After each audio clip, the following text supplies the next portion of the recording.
Monotype. Welcome to Creative Characters for Monotype, a show where we meet the people working at the intersection of type and everyday life. I'm Bill, and I'm here with my good friend and colleague Carl for this week's episode. Hey, Carl. Hey, Bill. Welcome back to the introduction recording. Yeah, here I am. I'm driving in my car, minding my business. Oh, I see there's a new episode of Creative Characters. I pop it on Spotify, and I listen. There's this intro. I wasn't invited. I had no idea. You and Cadley just, you boxed me out. You booted me out. So you snooze, you lose, buddy. All jokes aside, Cadley is a wonderful host and collaborator, and I'm glad that we have her more involved in this project. So it's always lovely to have her join us here in the booth, so to speak. But I am also happy to be back. Yeah, she's the best. Plus, it spares our listeners a week of having to listen to at least one of us. Yeah, the two old Muppets and the, yelling at each other. But speaking of welcoming you back, you're not only back on introduction duties, but you're also hosting this week. So why don't you give our listeners an intro to this week's guest? Yeah, this week's guest I'm really excited for. Her name is Cristina Pandol, and if you're part of the Monotype ecosystem, you may recognize her because she keynoted a recent Brand Talks event that we put on here at Monotype. Cristina is the VP of Creative for Brand and Entertainment for Westbrook Media. And you may recognize Westbrook Media by its co-founders, which include Will and Jada Pinkett Smith. But you may not be aware of some of the incredible work, entertainment production that they do. They've just released season 2 of Samsung's Exposure on YouTube. Of course, Bel-Air, which has been a hugely popular reimagination of the Fresh Prince of Bel-Air that we grew up on, streaming on Peacock. Red Table Talk with Jada Pinkett Smith and the rest of the Smith family. Of course, they were nominated for 6 Academy Awards for King Richard. So as an entertainment company, Westbrook has been making a lot of noise, but Cristina's role within the company has been really working on some interesting activations, partnering with different brands to bring these experiences to life. And in the episode, she shares a little bit about her own history growing up in South America and splitting time between there and California, and then weaving her way through high fashion and entertainment world in Los Angeles. And she delivers a lot of just wonderful insights and tips for creatives who are looking to build a career. So I think listeners are going to get a lot out of this episode. Yeah, sounds like it's going to be a great one. So let's not delay any longer. Turn it over to you and Cristina, and I hope our listeners enjoy. Thanks.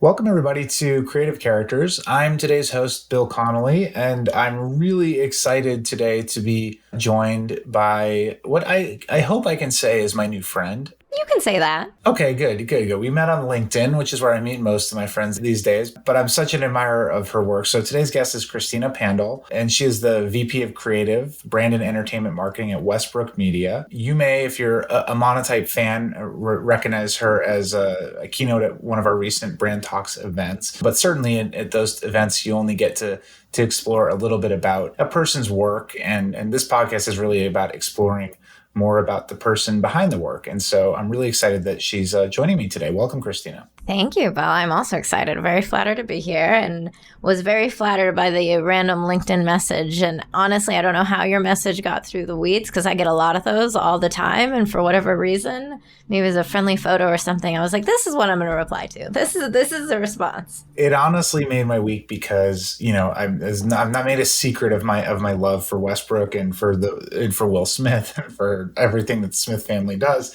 And I have talked to some of your other colleagues before. And so when you responded to me and were willing to jump into the madness and share some of the brilliant work that you all have done, it was really made my week. And so does this. Yeah. And I think the fandom is mutual, because I have a big type nerd in me. So when I see Monotype, I'm like, oh, yep. What's this? What's happening? Even if it's a sales thing, I was like, what's happening? I like this word. Whenever I tell people that I work at Monotype, it's either that they love Monotype because they're a designer who uses type, or they've never heard of it and didn't know anyone owned type or designed type and didn't realize it was a thing. Those are the two reactions that occur.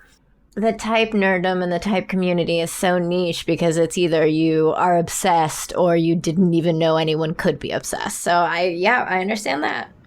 So I would love to learn a little bit about you, Christina, and share kind of your story to start, how you got to where you are, how you got into design. I think you have, really kind of unique set of experiences, and certainly you've worked in entertainment, quite a bit. But I'd love to just ask you kind of a little bit about how you got into design and how you kind of have gotten to this place in your career.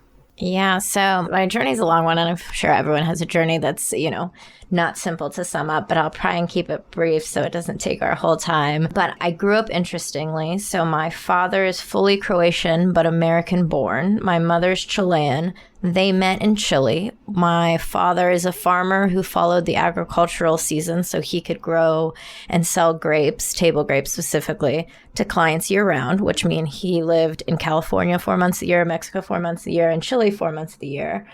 I was born in Chile. Chile and Mexico had political problems at the time, so we weren't allowed in Mexico. So we spent 8 months in Chile, 4 months in the US. So I grew up in both places, grew up in what was 2 cultures, grew up with 2 languages, grew up literally where like one group is like, you don't fit here, you're American. The other group is like, oh, you don't fit here, you're Latino. And everyone just loves to point out your difference and how different you are from the norm and the status quo. Because while, to be very frank, across both, there are more similarities than there are differences. Differences are what stand out to us. So I grew up always feeling like I never fit in any sort of box. You can either identify with that or, to something that, might be a little bit of a chip on your shoulder. And for me, it was almost an empowering identification of like, well, I don't fit in any box. So I get to be like interesting and different and creative. And I think that's what kind of drew me to a career in creativity and specifically as a designer. So after moving around so much, I decided I wanted to make my way to be in a major city for university. So I had applied to various schools, ended up going to USC, which is, there must be something in the water here in Los Angeles because I still find myself in Los Angeles like more than, 15 years later. But I studied business, psychology, design, and melded this like what I think other people thought was this weird kind of career study. I just saw it as, consumer behavior and marketing. So I put everything together that I wanted and then started a career as a, traditional junior graphic designer. I was lucky enough to land an internship at Guess International in their headquarters, which was not too far from USC at the time. So I was able to, at that time, taxi over from my apartment right outside USC over to downtown LA. And I started working in a traditional advertising department that still did large-scale photo shoots, catalogs, mailers, a lot of print work, where at the time, I think people were thinking everything was moving digital and print was dead. So I had a very traditional entry into kind of a creative field as a graphic designer for Guess, specifically working under Paul Marciano because he was very hands-on with his advertising department. So that's how I kind of got started. I mean, your journey is certainly unique, and you're right. Everybody has a unique story. That's what makes it so fun to do these interviews because it's just kind of interesting to see how many different roads can lead to design or can lead to a creative place. And I would say even the act of agriculture, right, as an industry involves a lot of creativity and creative problem solving and whatnot. I wonder what were some of the things that you learned in those early years of living. I love how you talked about identity, but were there sort of the inklings of that creative kind of pursuit? Did those start to form when you were traveling between 2 or 3 countries at a time and seeing and experiencing those different cultures? Did you have a sense that you wanted to work in that design or advertising space at that time, or did that not really kind of codify until you were closer to university? I think my choice to enter the field I did was a little bit more strategic. And it was really that because I came from an agricultural family, a farming family, it puts you in rural communities. And I just had my eyes set on the city. And I was just like, I need to be in a city. What is a career path I can choose that wouldn't break my parents' heart when I say, oh, no, I can't move back home because I have this job. Like this job can't be done closer to home. Yeah, I think that a little bit of my, again, this kind of out of the box attitude that I had was rooted in a little bit of like rebelliousness and like what people would say now is clap back kind of attitude. But I was just like, how do I not break people's heart? But also like, I don't want this for me. Like, how do I break the mold? Because my father was a farmer, his father was a farmer, his father's father was a farmer. It was very much a kind of a family and a generational expectation. So for me, it was, okay, how do I do something that won't break people's hearts, but also will let me go down the path that I wanted, which was to be in kind of a major metropolis in a big city. And anything related to creativity in the arts feels like, farmers are allergic to that. So somehow it was like, oh, okay, she must be in Los Angeles because she's drawing pictures. So it was really more of a strategic choice on how do I separate myself and really create my own identity within a family that was multiple generations of farming. I've shared on the podcast before, but I lived in Los Angeles for 6 years, and I love the creative energy of that place. I don't think it's necessarily unique to that, but I definitely love the idea of the energy of the places that you are in. During this COVID era, I think people are starting to extrapolate out and live in different environments, which is great too. But I love the idea of these sort of like creative ecosystems. Call it, I always use examples like Laurel Canyon in the 60s and 70s from a music perspective, in Paris in the 20s, and Silicon Valley in the 70s, 80s, 90s, or whatever, when people were starting to build technology. There's this like swarm effect of energy that happens when people are designing there. How would you say being in LA for as long as you have been, how has the city impacted you in the way that you think about design or your role in the industry? Yeah, and I think what you're saying is correct about a city having an energy. And for me, Los Angeles, and again, I've lived here. I haven't lived in other cities, but I've traveled to other cities. So I only gauge this based on the vibe that I've gotten from going to other major cities in this country. It feels like Los Angeles lets you be yourself here, and that's fine, as opposed to the expectation that you adopt or adapt a little bit of that city's culture. Like, for example, I go to New York and I can tell what being a New Yorker is. I go to Chicago and I feel what it is to, be a Chicagoan. I go to Atlanta and it's a very clear vibe. Austin has a very clear vibe.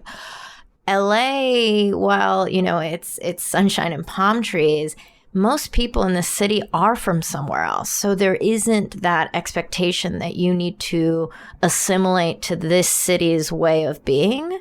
It's almost like people are excited and hungry when you come from somewhere else and you bring something else with you because they think it's additive to the culture of the city.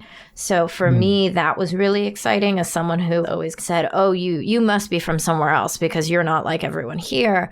I came to LA and suddenly they're like, well, you're just interesting. Cool. Thanks for being in our city. So it was this very kind of like welcoming energy where there was no expectation to assimilate or adapt to what is LA, because most people I interacted with or I met or were not born and raised LA. Of course, now I have a lot of those people in my circles, but they were like the rare gems. It seemed like LA was formed of everyone else that wanted to come into the city versus people who were born and raised here. Yeah, I would agree with you. I would suspect a lot of people who aren't from LA would disagree and say that there is a clear vibe to LA people. But as somebody who lived there, I would agree that I think that was one of the beautiful things about it is everybody had a really different background and story and culture and whatnot and set of experiences that they were bringing to the table. And it certainly wasn't uniform. That was one of the beautiful things about being there. It's what I love about the spirit of that particular place.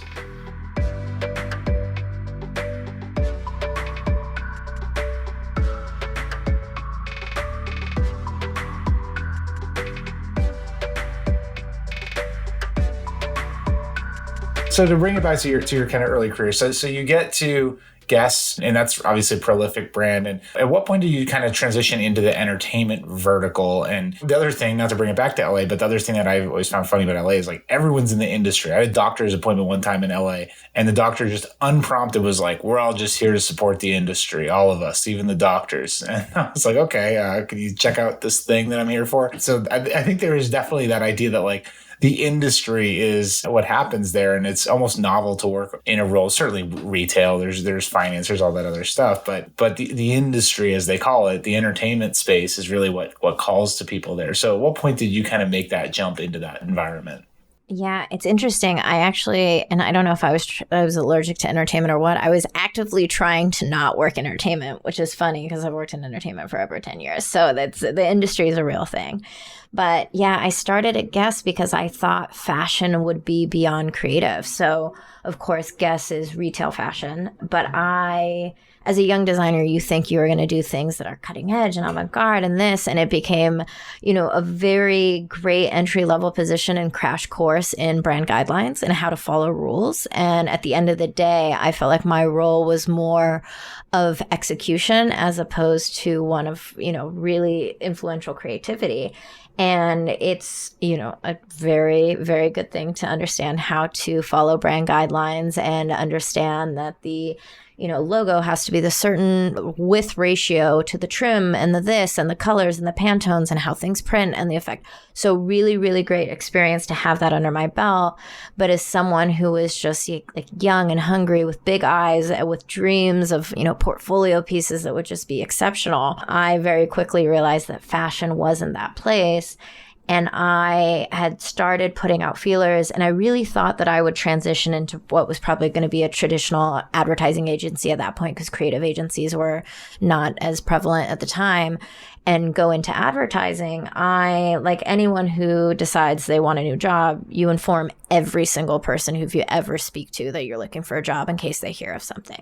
So I had mentioned to someone who now I'd like to think I can call her a friend. At that time, she was a previous professor of mine. She's currently the dean of the Roski School of Fine Arts at USC, but I had told her and said, I'm looking for a job, so in case anything crosses your desk. She had sent me a forward of a forward of a forward that made no sense, but I replied because, again, when you're looking for a job, you're not too big to take any opportunity, and at the end of the day, the only way to practice for interviews is by going on interviews.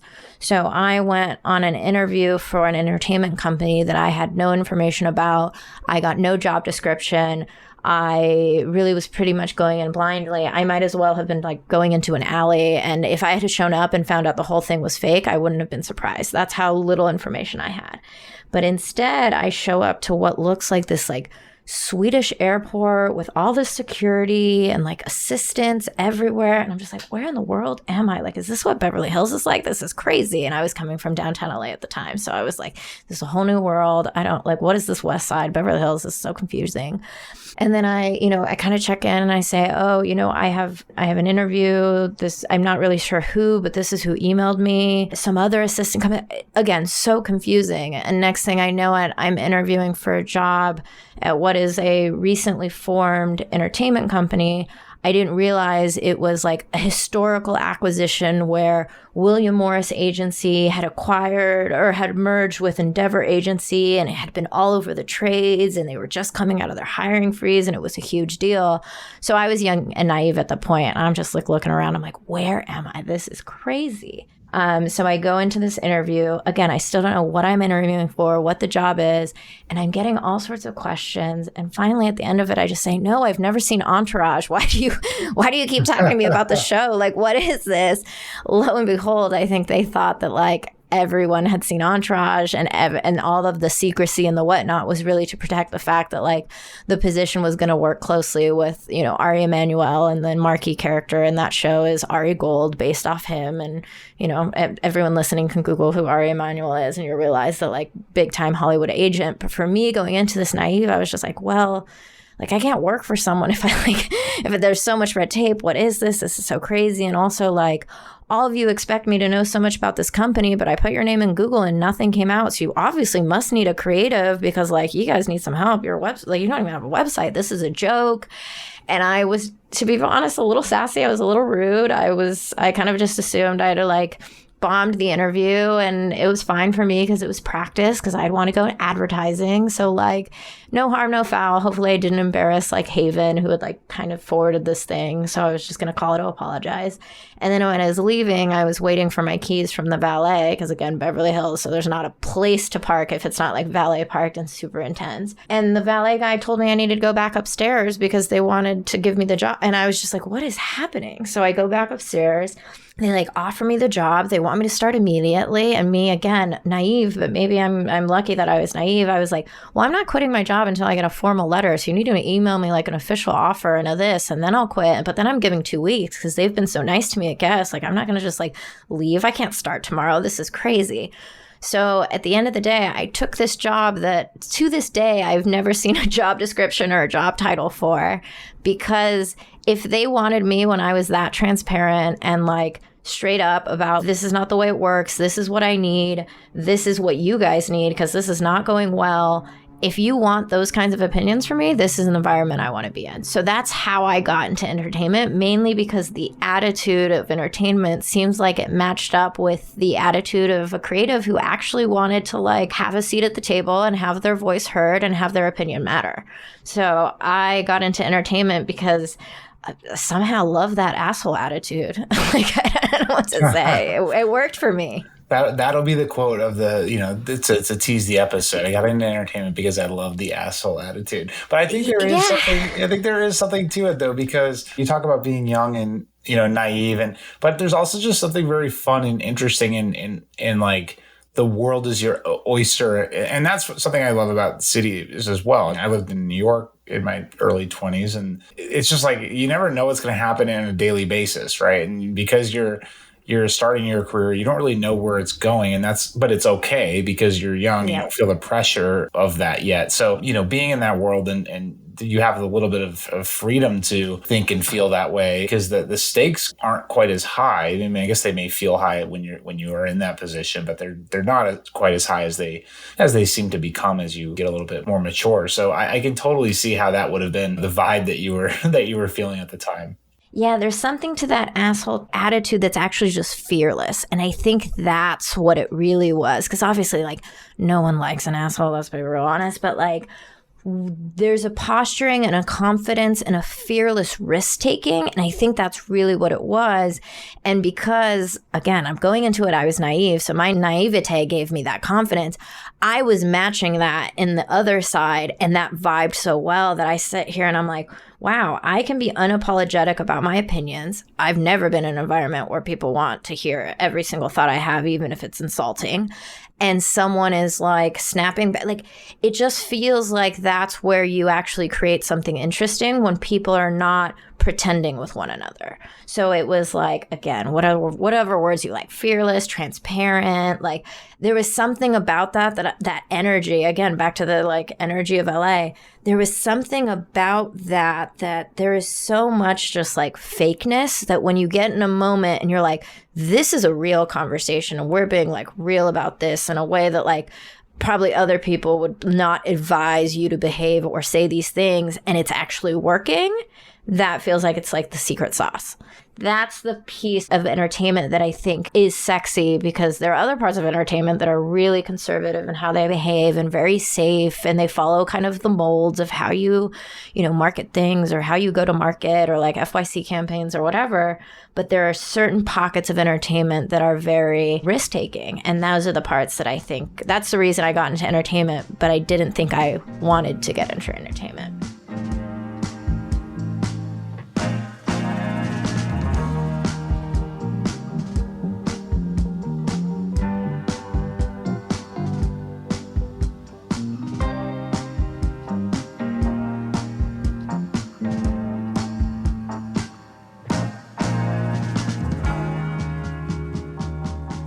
So let's dive into that a little bit. Specifically, I think the creative element of it, because I think something that's really interesting. I mean, you have to be creative led to break through the noise of a crowded media ecosystem, especially nowadays when there's like 10,000 streaming channels, and it's not like it's like there's only a set number of hours people will watch media. As this has grown, the pie has gotten bigger too, not just the slice of it, right? People are consuming more media than ever before, but you have digital media, you have streaming, you have traditionally, you have movies that are still in theater, you have actual network television still that makes some noise from time to time. And so this is my hypothesis, but I'm curious what you think, that entertainment is a little bit more creative led inherently because they have to be to tell those stories and to cut through the noise.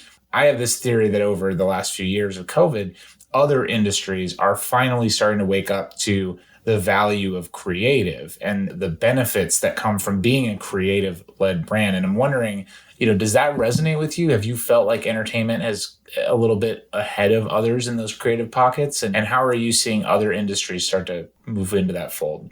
I think the most successful examples from entertainment, yes, obviously the unsuccessful ones are because I don't think they were creatively led. Creativity is synonymous with innovation. So again, if you want to change and evolve and keep being relevant, you have to have that creativity and that like innovative thinking at its center and at its core.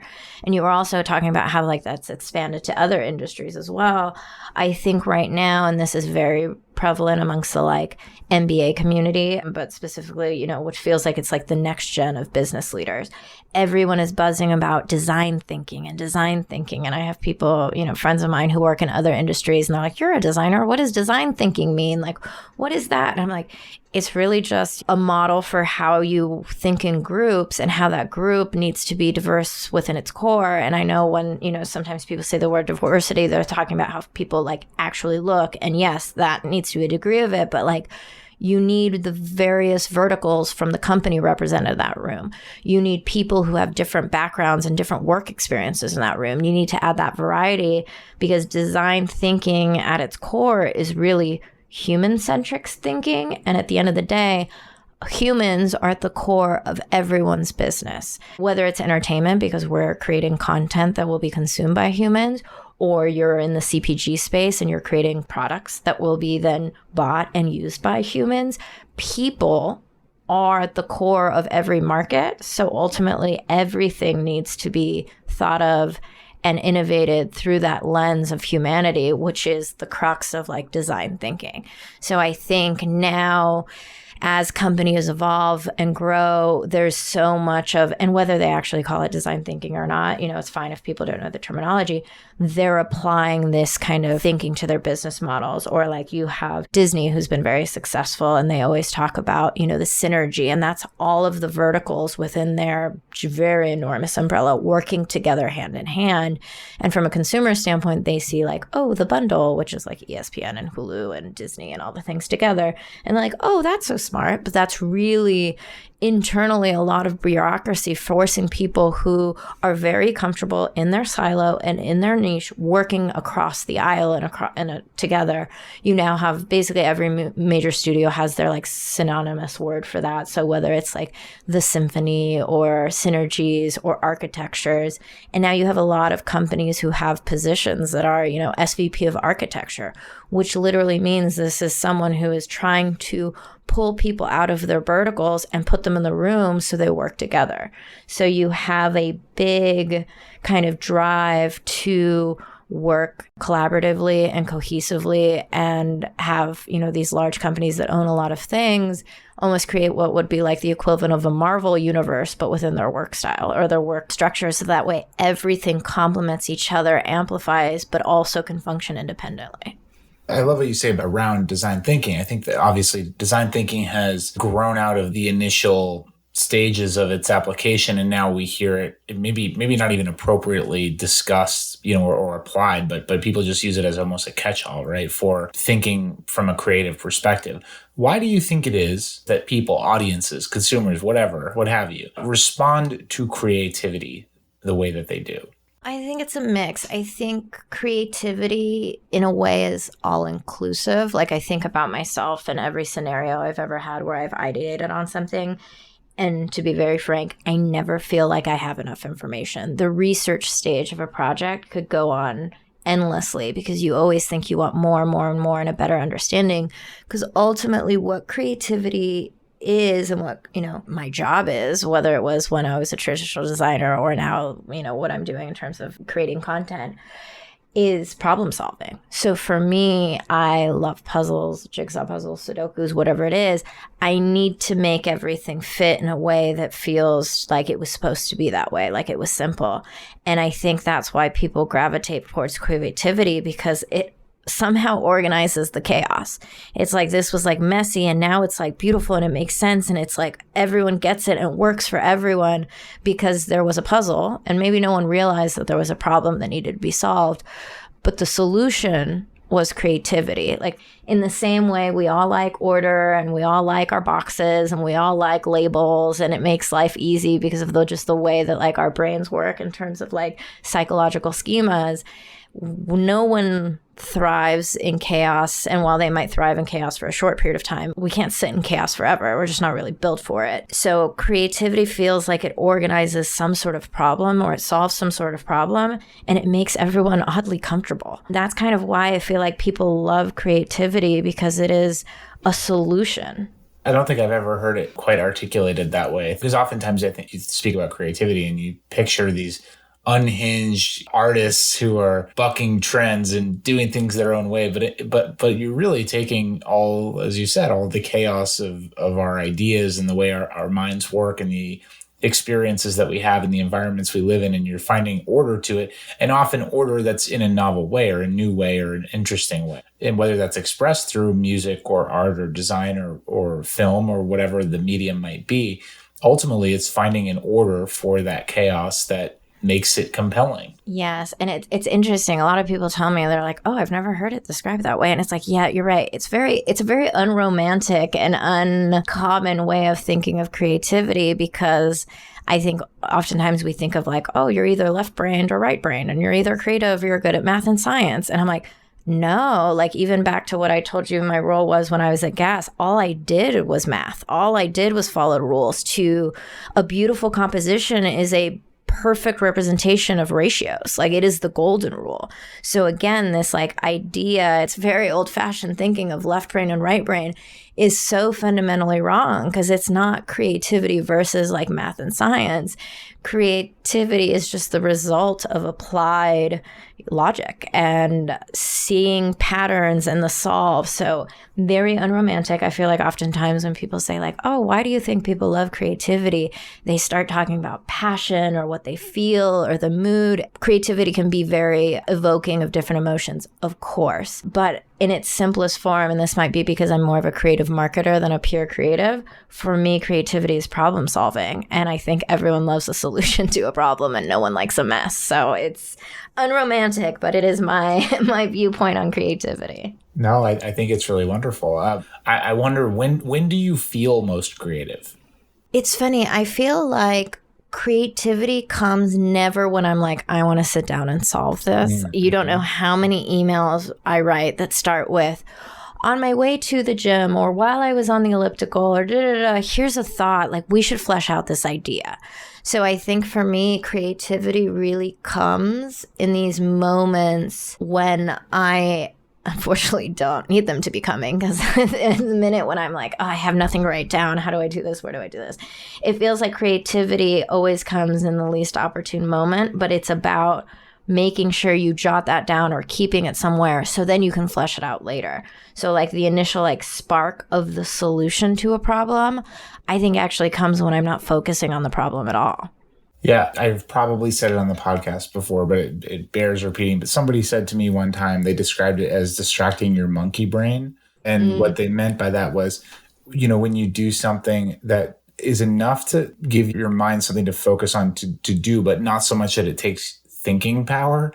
That's why I think people often have these creative breakthroughs when they're chopping vegetables, or gardening or showering or taking a walk or doing light exercise. All the things you just kind of alluded to is because their mind is able to engage in that type of creative thinking, because the focus piece of their mind that might distract them is busy with something simple. And it's funny. There's a lot of research about how like walking is actually the best for creative thinking specifically, because it's a behavior that uses every part of your body, and it is like cyclical, and there's a rhythm to it, and you're utilizing both the left and the right. Like there's no piece of your senses that is not active and stimulated while you're walking, but in a very, let's say, easy and low lift kind of way.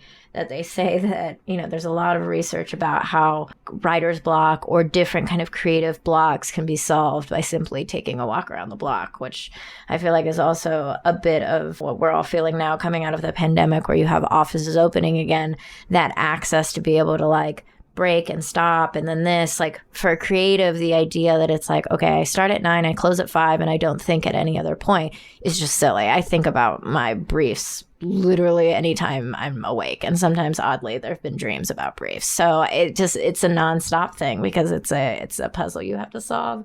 So it's an interesting thing about walking or light exercise as a way of getting over that creative block. My other favorite thing about the peak level of creativity, apparently, according to one study, I have no idea the methodology or the validity of this study, was at a 0.08 blood alcohol content level, apparently was the peak level for creativity. So that's one of my other favorite outcomes. I've not tested that theory exactly, but I do like to see all the research. If you're ever in Los Angeles, I feel like there's a very easy social experiment we can play. We can test that out. We've never met in person, so I feel like we'll have to save that one for an in-person meeting. I'm gonna let you know, and we're gonna test that out. That'll be our follow-up episode. For science, of course. For science, obviously, people. This is we take our podcast seriously here.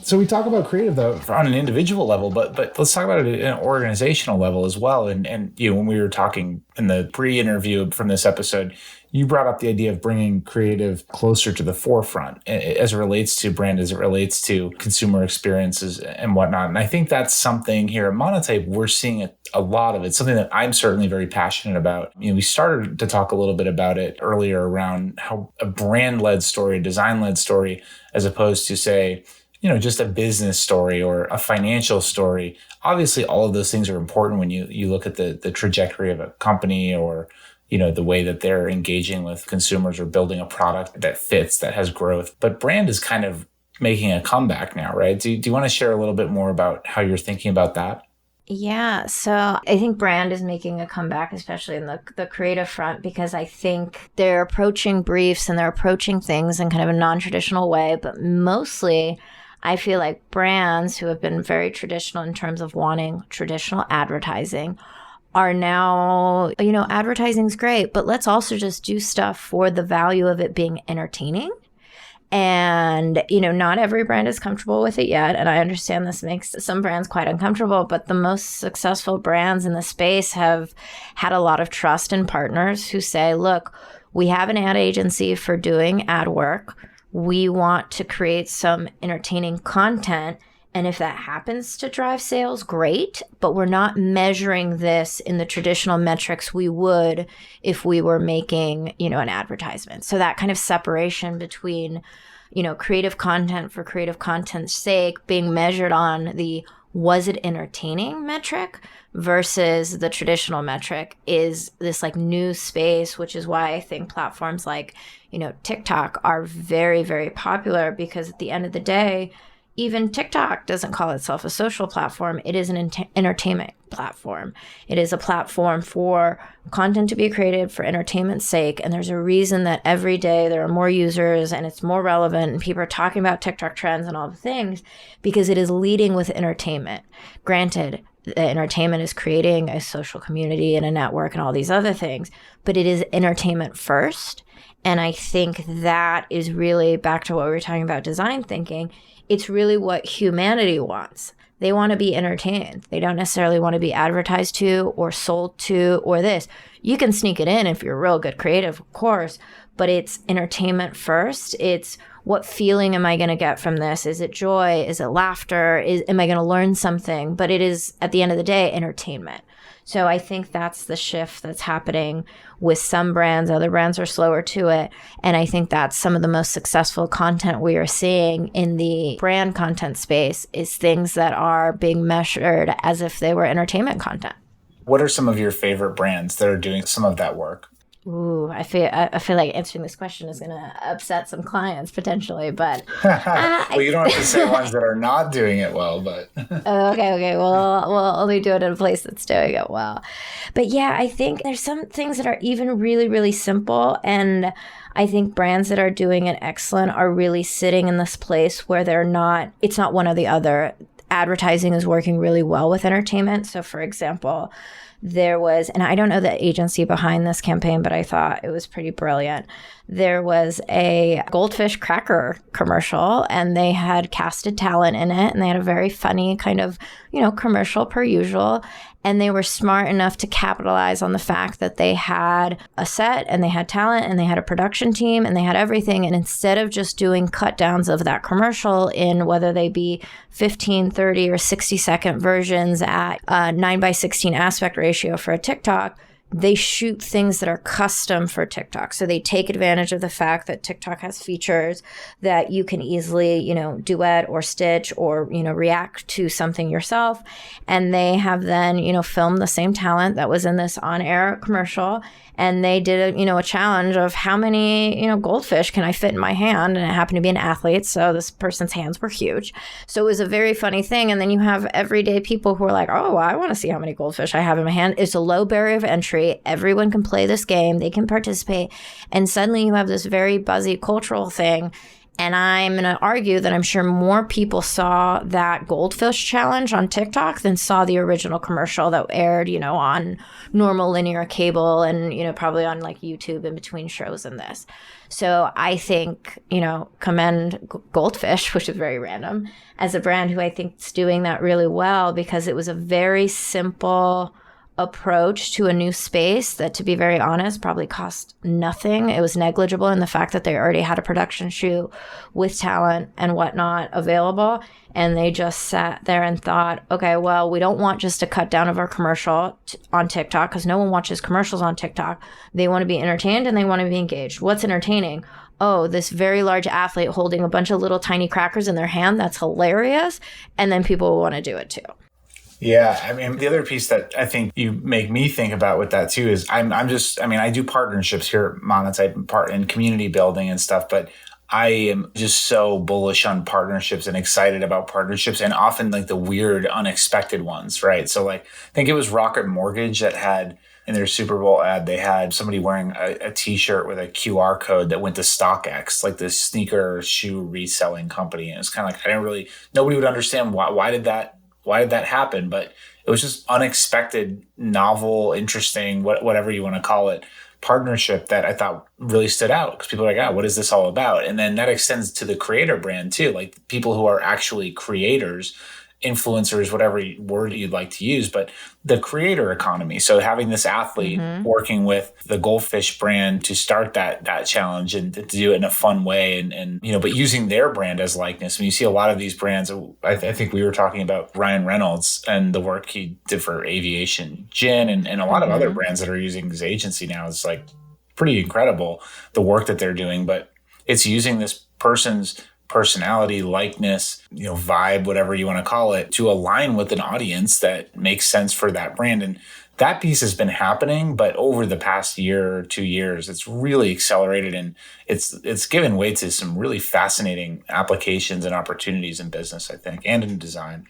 Yeah, I remember when we talked about Aviation Gin, because back in my Endeavor days, Endeavor had acquired 160/90, who did a campaign for Aviation Gin over Leap Day, and it was celebrating people's 21st birthday, but they were really in their 90s because, again, you only have a birthday every 4 years, so it takes a while for someone who's a Leap Day baby to turn 21. But it's one of those things that I imagine that concept for any other brand and they wouldn't have gotten it. Like, it's that risk taking isn't there, but Ryan Reynolds' company is so in sync, and obviously he's the creative director behind it. He's adventurous. He has that posturing of like, oh, well, let's just do it because it's entertaining. Like, forget about how many bottles of gin we might sell from that ad. This is really entertaining and people are going to talk about it. Yeah, because how funny that people that, have a Leap Day birthday don't turn 21 until they're way old in their time. And they shouldn't be getting carded. But can you imagine this whole scene where people are being carded? Like, same thing. I remember I was talking to a client of mine, Verizon, and not that this was a brief of ours, but we were having lunch. And to your point earlier about blood alcohol content, we were having drinks at lunch, and it's amazing how you have a few margaritas and you start just giving them free ideas. But they had shared some interesting insight about how in the telecom space, because of all of these like family plans, they have a hard time understanding who their like audience, their users are, because the plans are associated with, a much older generation, but the actual users they assume are much younger, just because you have, basically the parent who is now the grandparent that has this family plan, and then everyone is under this family plan. So it's just very hard to tell kind of the who's who of it all. And I was just thinking about how interesting it is that people have like grandfathered into these family plans. And then I just like went off in my little margarita world and talked about how interesting it would be if you had a whole ad campaign where you were listening to like a will being read and everyone is just fighting over who inherits the family plan, because like what actually happens generationally when that happens. And I'm sure it's just going to go to someone else and it won't be a big thing, but it's one of those funny things that none of us think about, but we all are somehow attached to these family plans in this weird way that when they rolled out, no one thought about them as a long-term, well, what happens in 75 years from now when you just keep lumping all these contracts into this family plan, and the absurdity behind these family plans, and how like I'm an adult and my partner is an adult and we're both still on our separate family plans, because it's just a very strange thing, and we've never paid for our phone ourselves because it costs $10 put together in this it's just like a very comical thing of how like adulting is so hard because we don't even have these phone plans that we're going to be fighting over the day when like wheels are being read, and who cares about the car or the house or the yacht or the whatever it is. We want the contract. You want the Verizon contract. So there's a company right now that's running a campaign, and I wish I could remember the company. Obviously, the ad wasn't effective enough for me, but I love the actual creative. It's basically the framework of the campaign is showing these people who started families just so they could get a family plan. And now they're realizing that this company is making the first ever, like you can get the discounted group bundle without having a family plan. And I wonder if they were sitting at the table over when we were having margaritas. Stranger things have happened, right? But I really love the idea of that, because you're right. It's a bizarre thing to be grandfathered into these prices. And it's like, well, you have a falling out with the person, but you have to still stay on the family plan or whatever, because there's no alternative. You have to. Well, and whoever this brand is very smart, because I feel like right now it's very topical to talk about your chosen family versus your kind of biological family. Like who are the people in your immediate circle you consider family that have absolutely no blood relation to you. And that doesn't mean the relationship is not any less strong. Whether they're trying to be very smart about where I think the culture is going, I think they're ahead of the game in terms of like, talking about chosen family versus born into family. We'll find out who that brand is, and we'll add it. We'll add it in the blog post so people can get credit for this brilliant ad campaign. It's a good one. So we have just a few minutes left with you, Cristina. I really appreciate all your wisdom and sharing your time with us. I did want to talk to you, of course, as we think about now the creator economy and creative-led branding and whatnot, working for a prolific creator. And I think you've had the chance to do that throughout your career in a number of ways. Of course, certainly now working for a company that's, owned by the Smith family and has, Will and Jada's vision behind a lot of the projects. Certainly not all of them, but two-part question. One, what is it like to work for a prolific creator like that, and not just Will but others that you've worked for? And secondarily, how do you maintain your own creative vision when you're in this universe that is so tightly tied to the vision or the identity of someone that's so public? Great questions. And it's funny, I almost said the answer to this question when you asked me, about successful brands. And I was like, I feel like this is coming later, so let me answer this a little differently. But I think, working at Westbrook, because it is creator founded and creator led, it flips the script. It flips the priority. I think oftentimes, and I'm sure if there are any creatives on the call listening, feels like you're constantly like fighting or justifying or like making the case for why you should even be a seat at the table or brought into the room earlier or given a bigger budget or this. And I think when you work for a company that has creativity at its core and is led by a creative and really a creator who is, known for all sorts of content in various mediums, it puts the importance on creativity at the front. And so a lot of my job in other, at other companies that would be a lot of that justification is moot. So I then skip all sorts of steps and am able to do my job quicker and faster and more efficient. And then also because of that, and I think this goes back to your other question of like how brands are kind of getting in the space successfully, when they realize a little bit that they're not necessarily in the front seat of this car, that's when things start really, really working really well. Because at the end of the day, and I think maybe that's also just applies to when you're working with big talent, I think people think, oh, well, you're contractually obligated to do this. And I was like, well, great. Now you force them to do something they don't want to do. But if they wanted to do it, the energy is clear. And again, back to like the content being better or the asset or whatever the deliverable is. So I think when you work for a company and then brands come to that company because there are creators and creativity at its core, they are okay with the, yeah, we're here and we have like a few objectives here or there, but like we get that we're number two. And that's a really strange, but also wonderful for me place to be in, that like, I feel like oftentimes, whether it be design teams or post-production teams or, any sort of creative teams, they feel like they're last on the assembly line, or somehow they were then executing ideas that sales team or biz dev team might have like sold and pitched without them being in the room. And that is so backwards to put creativity last. So I think when you are owned by a company that's founded and created by, someone who is a creator in their own right and an artist in their own right, it puts the artistry first for everyone within the company and our culture, and then anyone who wants to work with our company. It's a very different posturing, and it's a very encouraging and empowering, and creates a lot of like psychological safety for creatives to really bring all sorts of ideas to the table. And I know everyone says, ooh, we want to like disrupt and we want out of the box thinking and we want to do things differently. But if you don't foster an environment where different thinking or new thinking or innovative thinking is welcome and encouraged, you're actually just going to keep doing the same old thing all the time. So I think that's the main difference. That I think if you work for a company that models creativity, and that could be, not necessarily in its founding, but you could see that in its C-suite. You have a lot of companies now that have chief creative officers or chief brand officers or chief design officers. And I think that sets a tone from the top down that creativity is important, as opposed to lumping it together under like a chief marketing officer. And yes, ultimately, all creative roads usually lead into marketing at like big orgs. But if an org has a chief marketing officer separate from a chief creative officer, it sets a different tone for the importance of creativity.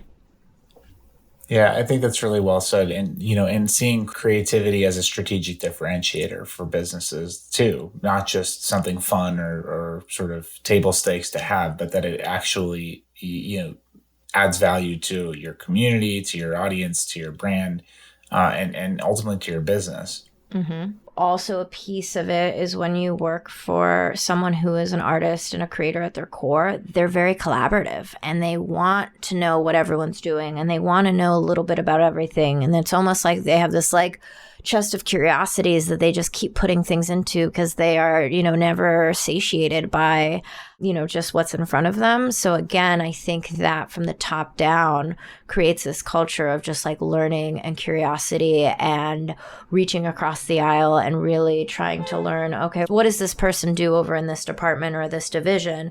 So again, if that is not at its core from the top down, I'd be hard pressed to find it at like a mid-manager level. So it has to be modeled as important from the top down. Well said. And I think that's a great message to leave on. Christina, thank you so much for sharing your wisdom and your insights and your experience with us. Next time that I am in LA, you, me, Will Smith, margaritas, creativity. Love it. We're going to make it happen.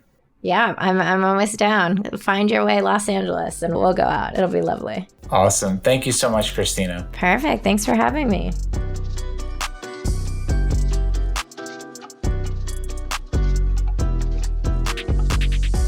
Thanks for listening.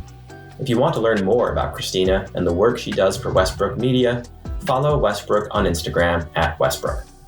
Also, look for a link to our blog post in the show notes of this episode, and check out monotype.com/podcast to read about all of our prior guests. If you've been enjoying our podcast, please go to Apple Podcasts or Spotify to rate and review this episode. If you really like us, subscribe to the show and share us with your friends. Creative Characters is a production of Monotype, Christopher Sound, and Marie Tabarez. We'll be back with more episodes soon. Take care, everybody.